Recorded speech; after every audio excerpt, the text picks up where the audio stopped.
New this morning, the sheriff in Chelan County, Washington, has released this video of a father that's wanted now in the murder of his 3 young daughters. 32-year-old Travis Decker is accused of killing his 9, 8, and 5-year-old daughters during a planned visitation. This video that you're looking at shows him arriving at the home for that meeting. This is the last known video of Travis Decker. Fox 4's Deborah Gale joins us now in studio this morning with details on where the investigation stands now. Deb. Well, the manhunt continues for the father of those 3 murdered sisters after the young girls were first reported missing last week.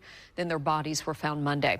Chelan County investigators are processing leads with the help of the FBI, Border Patrol, and Department of Homeland Security after the girls' mother reported that Decker hadn't returned. After the planned visit, deputies began searching for them. During the search, they found his white 2017 pickup near a campground and then the bodies of the 3 girls. They say Travis Decker is well-versed in outdoor survival. Talking with his father, it sounds at times that he would go out and would be leaving off grid for sometimes up to 2.5 months. So we also understand, too, that he at times would do caching. So we understand that that's a possibility that he could have scoped out this area before, put supplies out there, and has the ability and the knowledge to survive for a long period of time.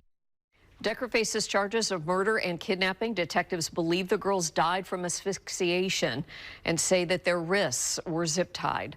Now, anyone who sees Decker, though, or knows where he is urged to call 911. There is a reward of up to $20,000 available for information leading directly to his arrest.